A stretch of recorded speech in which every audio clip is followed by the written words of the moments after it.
I've been following Jesus for 55 years. I started back in 1970 when I was 22, broken and searching for something real.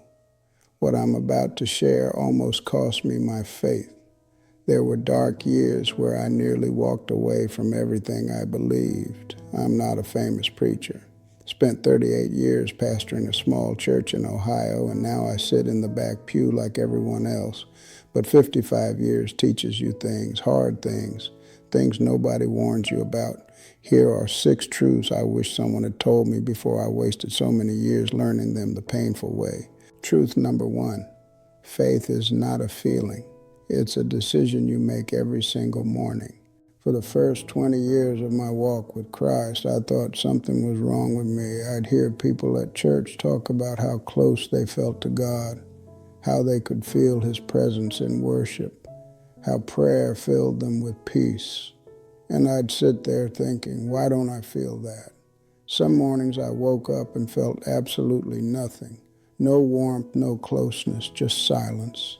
Back in 1983, I hit what some people call a dark night of the soul. My mother had just passed, and my oldest son was making choices that broke my heart, and I was leading a congregation while feeling completely empty inside. I remember sitting in my office one Tuesday morning, staring at the wall and thinking, maybe I've been fooling myself this whole time.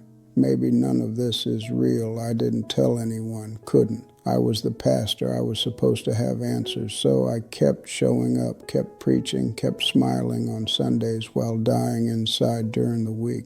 But here's what I learned through that season.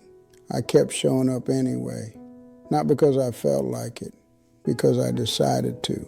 I opened my Bible even when the words felt flat. I prayed even when it felt like talking to the ceiling.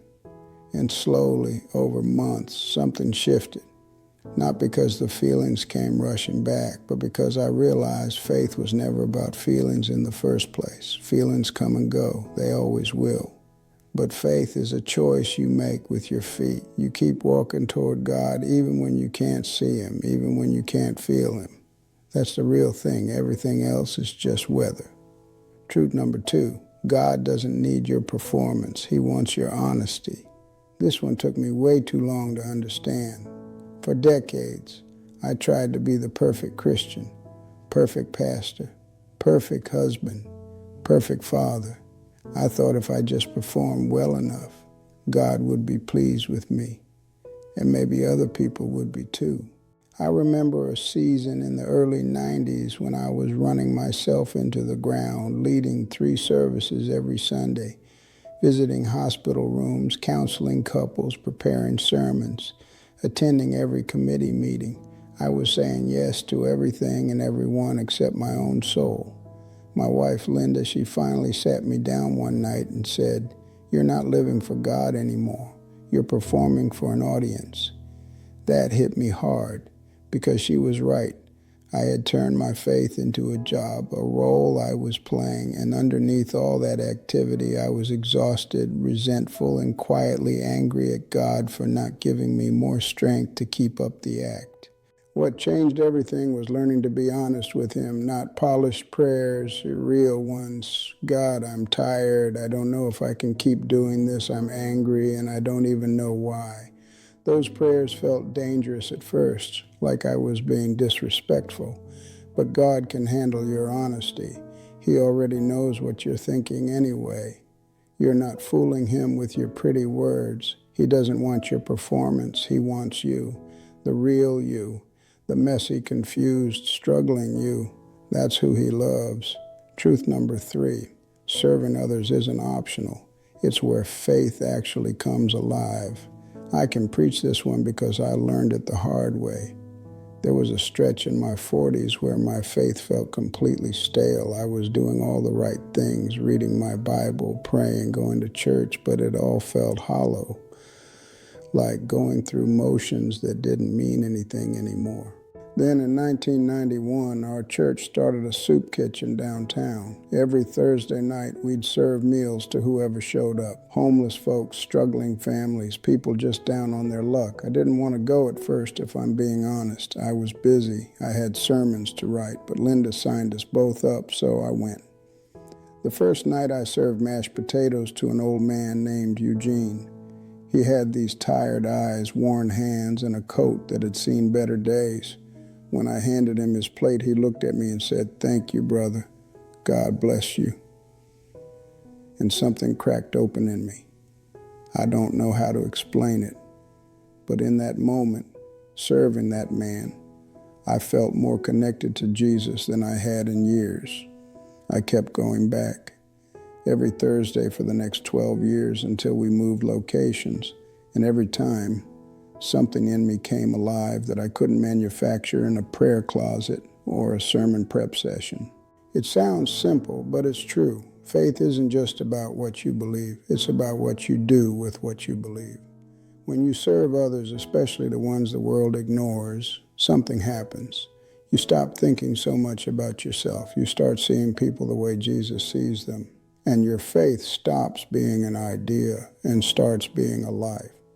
Truth number 4, forgiveness isn't about the other person, it's about your own freedom. This is the hardest one for me to talk about because it involves someone who hurt me deeply, a man I trusted, a fellow minister who betrayed that trust in a way I won't get into here. What he did affected my family, my reputation, and my ministry, and for years I hated him for it. Hated is a strong word, but it's the right one. I carried that bitterness with me everywhere. I'd think about what he did and my blood would boil. I'd rehearse arguments in my head, things I wished I'd said. I'd lie awake at night imagining confrontations that would never happen. I'd pray for him, but the prayers were more like curses dressed up in religious language. This went on for almost 8 years. 8 years of poison sitting in my chest. 8 years of giving that man space in my mind he didn't deserve. And what finally broke me was realizing that my unforgiveness wasn't hurting him at all. He'd moved on. He was living his life. But I was still chained to what happened. I was the one waking up angry. I was the one losing sleep. I was the prisoner, and I was holding my own key. Forgiveness didn't mean what he did was okay. It wasn't. Forgiveness meant I was choosing to stop letting it control me. I remember the exact day I let it go, November of 2003. I was on a walk, leaves falling everywhere, and I just said out loud, "Lord, I release him. I'm done carrying this." And something lifted. Not everything, not all at once, but enough. If you're holding on to something someone did to you, hear me. You're not punishing them, you're punishing yourself. Let it go. Not for them, for you. Truth number 5, your family needs your presence more than your preaching. I regret this one more than I can say. When my kids were young, I was so focused on ministry that I missed things. Ball games, school plays, ordinary Tuesday nights where nothing happened but everything mattered. I told myself I was doing important work, God's work. And that was true, but I was also hiding behind that work. It's easier to save strangers than to be present with the people who know your flaws. Strangers applaud you, family sees through you. My son, Michael, said something to me years later that I'll never forget. He was in his 30s by then, married with kids of his own, and we were sitting on my back porch watching the sun go down. Out of nowhere, he said, "Dad, I knew you loved God. I just wasn't always sure you loved us." I wanted to argue. I wanted to list all the sacrifices I made, all the bills I paid, all the years I provided, but I knew he was right. I had given my best hours, my best energy to everyone except my own family. And they got the leftovers, the tired version of me, the distracted version, the version checking his watch during dinner because there was always somewhere else to be. If you're in ministry or any kind of demanding work, please hear this. Your family doesn't need another sermon. They need you to be present, to listen, to show up at dinner without your mind somewhere else, to put down the phone and look them in the eyes. I spent years trying to save the world while losing the people right in front of me. Don't make my mistake. Truth number 6, doubt isn't the enemy of faith. Indifference is. This is the one I wish I'd understood earlier. I spent so many years afraid of my own questions, afraid that if I admitted my doubts, my faith would crumble. So I pushed them down, pretended they weren't there, smiled on Sunday and wrestled with God in secret.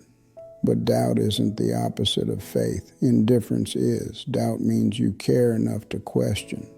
Doubt means you're still searching, still wrestling, still trying to make sense of things. That's not weakness, that's honesty. The people I worry about aren't the ones asking hard questions. They're the ones who stop asking anything at all. The ones who go through the motions year after year, never really thinking about what they believe or why. That's where faith dies, not in the wrestling, but in the giving up. Some of my deepest encounters with God came after my hardest doubts. I'd argue with Him, question Him, demand answers. And in that honest struggle, something real would emerge. Not always answers, but something deeper, a sense that He was there, even when I couldn't understand Him. So if you're doubting right now, don't run from it. Bring it to God. He's not afraid of your questions. He's big enough to handle them. 55 years, that's how long I've been on this road. And if I could sit down with my 22-year-old self, the one who knelt in that little chapel back in 1970 and gave his life to Jesus, I'd tell him these 6 things. Stop chasing feelings and start making decisions. Stop performing and start being honest. Serve people, especially the ones nobody notices. Let go of the bitterness before it eats you alive. Be present with your family and don't be afraid to doubt. I've made more mistakes than I can count. But by God's grace, I'm still here, still walking, still learning. If this meant something to you, share it with someone who needs to hear it. Leave a comment and tell me which truth hit you the hardest. Subscribe if you want more conversations like this. And if you have questions about faith, about the hard seasons, about anything, put them in the comments. I'll do my best to answer. None of us know the number of our days. But every day I have left, I want to spend it telling the truth about what I have learned. If even one person hears this and avoids the years I wasted, that's enough. If your faith feels like it's barely hanging on, I hope this gives you something to hold on to. The road is long, but you don't walk it alone.